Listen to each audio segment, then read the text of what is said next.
If you've ever looked at a camper and asked yourself, why are the windows overlooking the poop side of the thing? Why are they never overlooking my campsite? Well, what if they were?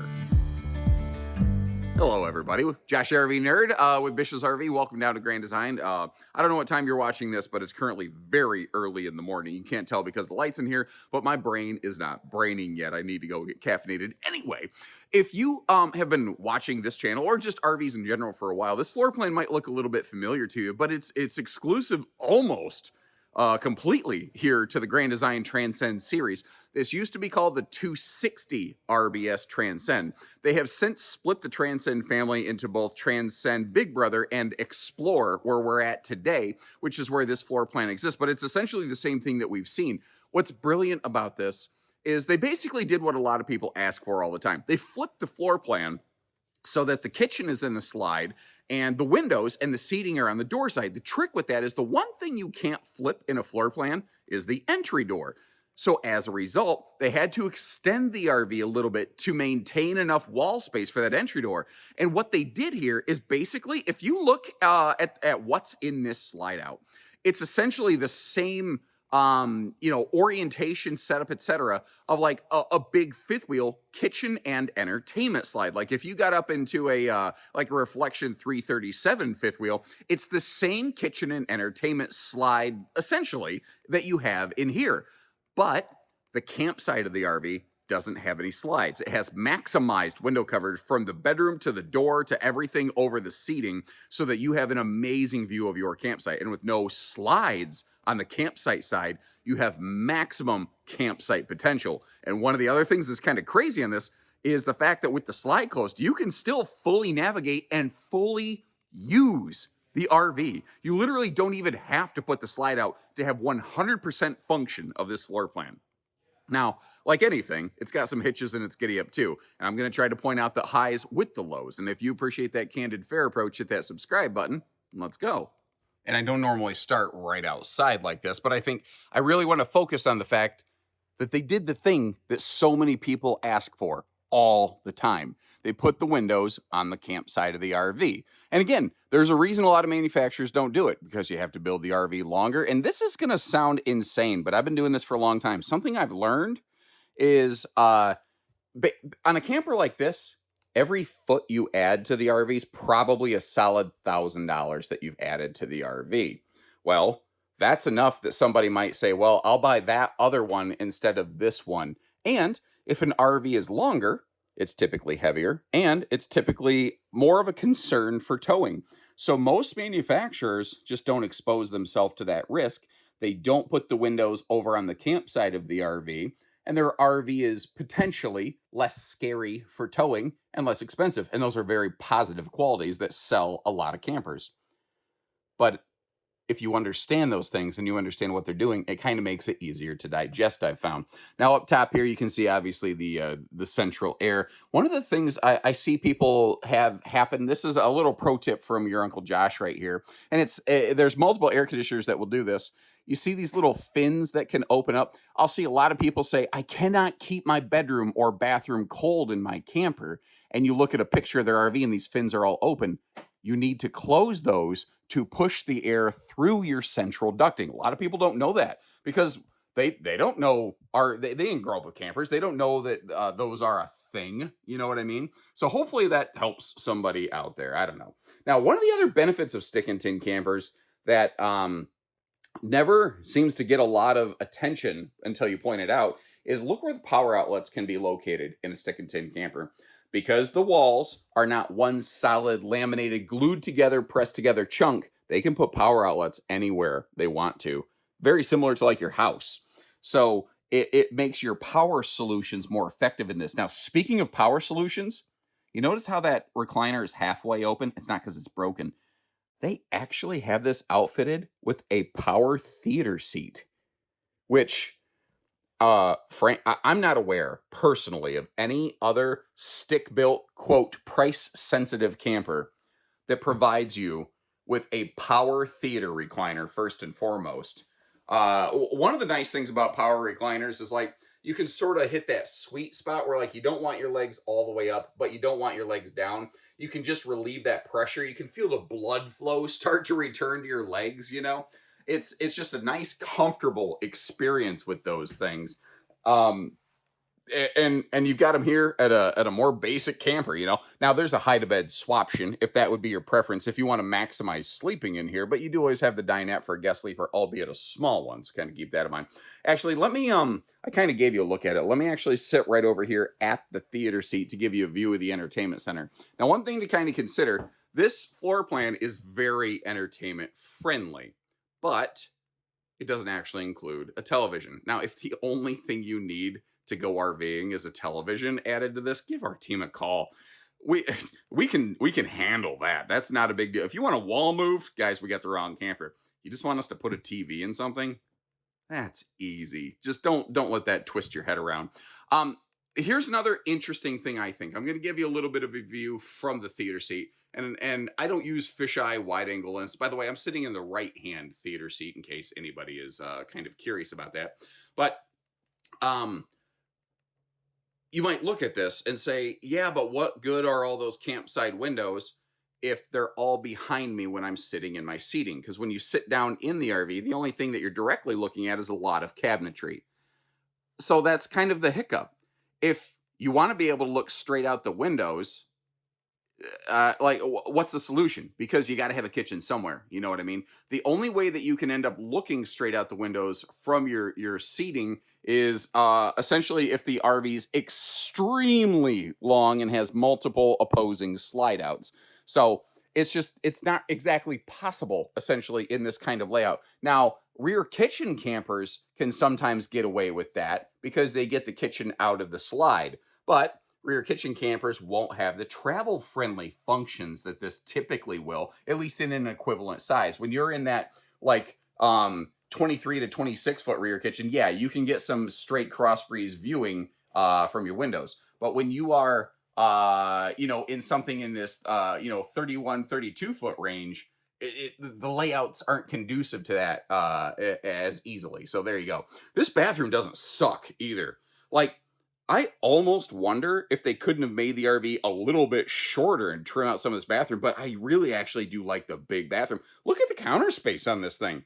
Now, it's a small sink, admittedly, but really good counter space in here. And you know what, if you are lip syncing to Bohemian Rhapsody, one of the really fun things you can do is play with these mirrors to kind of catch your reflection in these things. Let me see if I can give you a demo. Probably ain't going to be that great. Galileo, Figaro. Just in case you were looking for something to do in the morning. I don't know. I like the window back here too. I'd probably never have it open, but it looks neat. Rectangular shower is nice. If you notice when I step up into the shower though, my head's double toil and trouble all the way up in that bubble. But it's pretty normal in terms of most travel trailer things.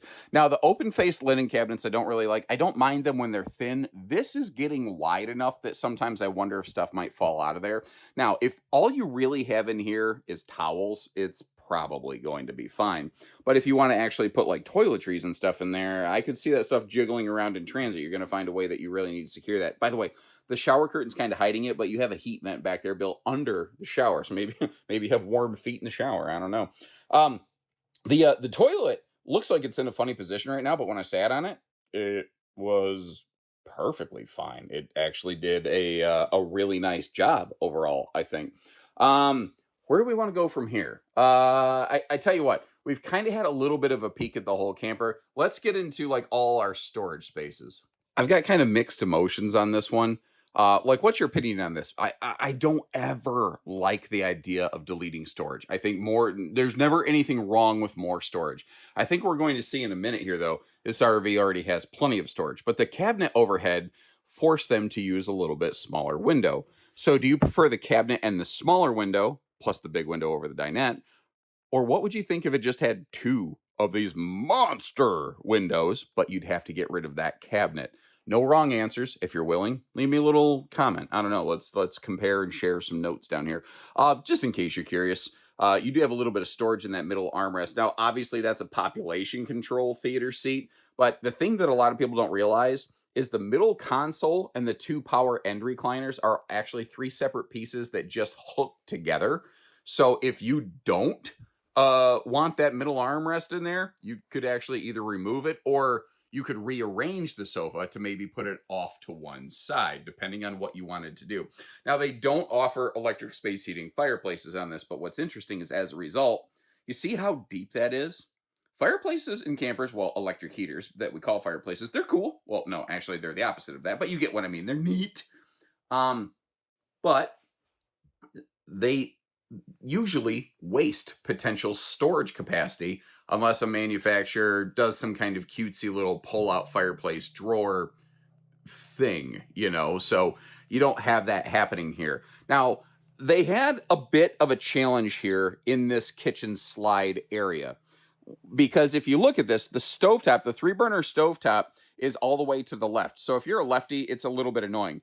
The vast majority of people are right-handed, so they hedge their bets that direction. And they left you a nice chunk of counter space there with that appliance outlet. By making that area asymmetrical, they were able to go absolutely nuts with huge drawers. Now, you might notice this RV does not have a propane oven, nor is that offered in this series. So please keep that in mind if that's important to you. I want to make sure I point that stuff out. If they would have put the stovetop in the center, they would have had to use 6 small drawers. And we've already got small drawers over in the kitchen for utensils. It wouldn't have been able to hold nearly the amount of stuff, but it would have been symmetrical. So I don't know what's the correct way to go. What I do like over here, their variety of that 10 cubic foot, 12 volt compressor fridge has a pull out bottom freezer drawer, which is kind of cool. Feels a little bit more residential-ish that way. And all of our cabinetry, by the way, you see the magnet holdbacks. What you can't really see are the pocket screws that hold everything together. So it's not held together exclusively by staples and your imagination. You see the paper towel little holder hanging down from that cabinet, and you see the location again of the power outlets on either side of that farm sink. That is just some of the most user-friendly, smart function stuff that you're going to run into. And that's really kind of who Transcend and really even Grand Design Imagine travel trailers have sort of become. They've become very good at practical, user-friendly, everyday function items. Like just a trash can. Just the simplest thing that you're going to use every single day. But so many brands don't think about it. There's also a lot of detail work. I'm not going to tell you this is the most over-the-top, highly equipped, fanciest RV made with the very best materials. It's not. Okay, let's just get that out of the way.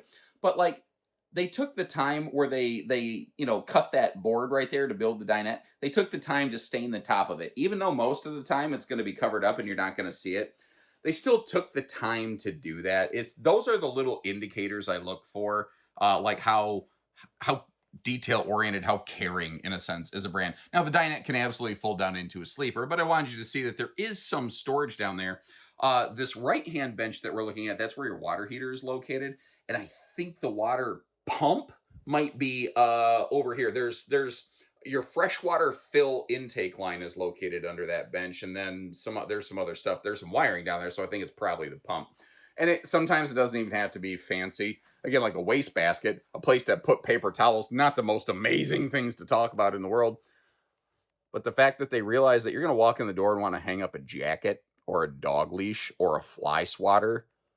I mean, just the stupid little details like that. Like an actual light switch on the wall for the ceiling lights in the bedroom so that you don't have to climb on the bed to turn the lights off and on. It's just the stupidest little things that a lot of manufacturers never bother to include. They do here really, really well. And it's really frustrating how easy it is and how inexpensive a lot of those just smart little everyday function features are, and how many brands just don't reliably do them. Now, I really like what they do up here in the bedroom with the, I call them the headboard power pockets with the household and the USB plugs on either side of the bed behind the hanging towers. Now, the right-hand side, you might have noticed, had shelving. The right-hand side is more of a dresser. The left-hand side, that actually is hanging storage space. And if I get you around the corner here, this is one thing that Transcend does a lot I don't quite understand. They put TV hookups on the sidewall when there's available open wall space here, that feels like a better spot to it for me. But I don't know, maybe there's something I don't understand about their construction. You do have a heat vent in the bedroom. Your converter fuse panel is also down there. So it's if you do have a grandkid sleeping on the hide bed for the weekend, they can't get to everything. And another thing that's actually really nice here, this is a 60 by 80 True Queen bed size. Now, the mattress is not high grade, don't get me wrong, but it is a True Queen bed, so it's very easy to find replacement sheets. You could get a replacement mattress, and it's very easy to get to the storage underneath because they throw the struts on there. Now, they're using basically extra pieces of OSB that they had left over for the bed decking. And you know what? It doesn't look pretty, but you know what else? It works just fine. There's absolutely nothing wrong with the function of it, and it saves you a couple bucks. If there's something they can do to keep the cost in check on this, that won't negatively impact the function of the RV, that's what you're going to run into on Transcend Xplor series. Now, as you start moving up further in the food chain of Grand Design fifth wheels, or the marketplace in general, those things start to go away, but your budget starts to go up as a result. But again, one of the really cool things this floor plan does, like I'm standing in the bedroom next to the door, that's not a problem. The travel access road mode on this is effectively perfect. This is essentially A+, virtually unrivaled travel access in this RV. The little cabinet in the drawer over there, okay, not the most convenient to get to, but I mean, we're splitting, we're looking for trouble at that point, because everything that is in this slide out, you can use fully while it is retracted. And because our seating is not located in the slide, you can fully enjoy it without ever extending the slide out. This is an RV that could be completely enjoyed essentially anywhere, as long as you can fold the steps down to get into the camper. The slide's fully retracted, getting back to the bathroom, not a problem. It just doesn't get easier than that.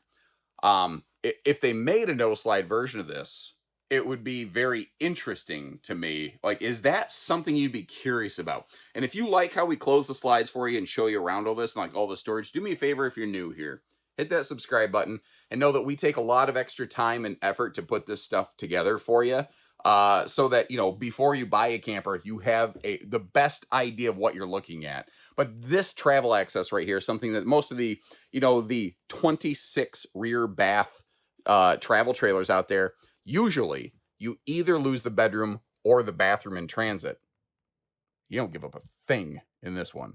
And I know I've mentioned it a few times, but taking another look at the weights and measures kind of, again, verifies the thing that I've been saying, where you can maximize the campsite window coverage on a camper like this, but it required some extra length. And that works for some people, doesn't. If I remember, I looked at the specs earlier. I think it's 31.5 foot long, tip to tail, tongue to bumper. That's not terrible. It's still in that, okay, maybe kind of comfort zone. It's kind of been my experience. When something's under 30 feet, people tend to feel pretty comfortable with it. When it's from 30 to 32, we go, am I going to be okay? Okay. Like, I don't worry about 2-foot-itis. When you start getting into that 33 to 35 foot range, it starts to feel like a lot, Now, obviously, we saw the motion lighting kick off and on, and they have motion lighting on both sides of the pass-through. You can see the other one over there is not lit currently. Now, you could just turn those off or on, depending on what you want to do. I love the fact that they include a picnic table with this, though. Like, especially considering this is their more, the most basic tandem axle trailer series they have. Once again, it goes back to the fact that Grand Design has demonstrated so many times, especially in their travel trailers, I feel personally anyway, how they really have the end user experience in mind. If they didn't include that picnic table, if it was a couple bucks cheaper, you probably wouldn't have thought twice about it. But they did the thing that will benefit you, which I appreciate. And with no slides over here, you end up with like excellent awning space. Now, this is interesting. I don't love the position of this mounted all the way up against the ceiling, but this actually is a left-right speaker. It's just built into one object effectively, but it actually does have left and right functions on it. Now, there's also a little thing here that's very easy to overlook. Like right next to the stable steps and under the big entry door handle, you've got daddy's doggy leash latch or something like that. I don't know why it's dad's. I don't know. It just came out. But, the thing is the paw down there is actually a bottle top opener.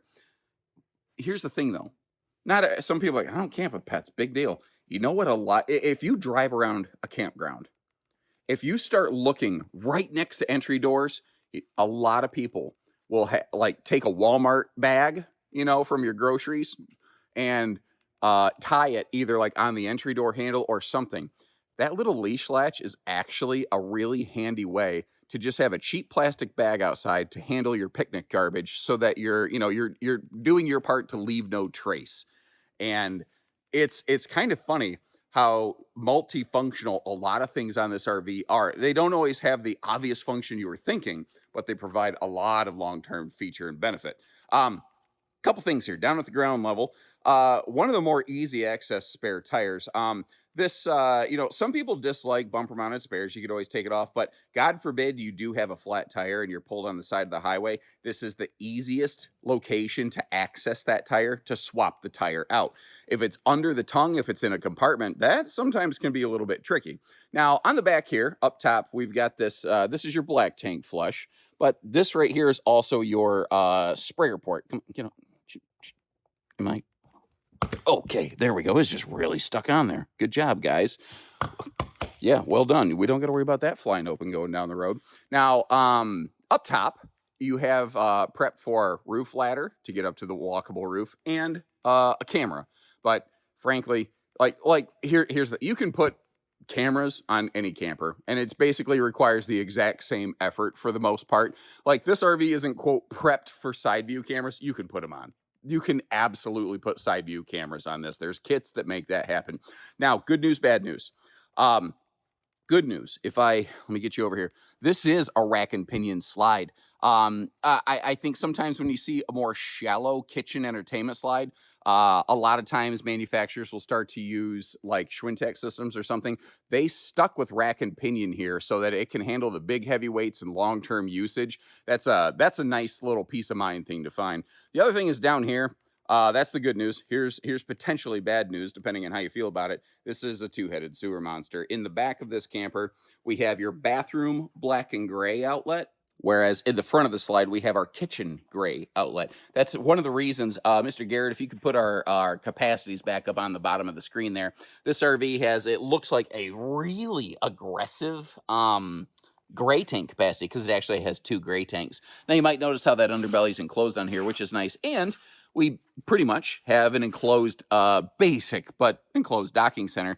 That doesn't make this some magical Four Seasons camper or something like that. These Four Seasons promises are just out of control in the industry. This is a great spring, summer, fall camper. If it's going to dip a little bit below freezing tonight and come back tomorrow, you're going to be chugging the furnace, but you can make sure that your lines aren't freezing up. If it's going to hit freezing, stay there and stay below. This camper ain't made for that. And, if you're like, well, then I don't want to buy it. Okay, fine. I want to educate you on that so that you don't end up making a very expensive mistake, because then you're angry you're angry at yourself for doing it. You're angry at us for not telling you about it. I'd rather have the conversation, put it right on the table now, because if this isn't the right camper for you because of that, we have other options that might be, and we can help make sure you get the right one, So thanks again for tuning in, everybody. Check the links in the video description, whether you're curious or whether you're serious about things like pricing and availability. Now, keep in mind on the instance of a Grand Design RV, we can publish MSRP, which we will, but we are not able typically to publish our discounted actual Bish's RV sale pricing because of manufacturers' guidelines, basically restrictions. So you don't pay MSRP, but I can't display anything less than that unless you contact our team. Apologies, I wish we could do better than that. But I would normally say, hey, there's also going to be links down there for other campers that are similar. But again, this one's a little bit of a Unicornosaurus Rex. Anyway, I don't know what that sound effect was. Moving on.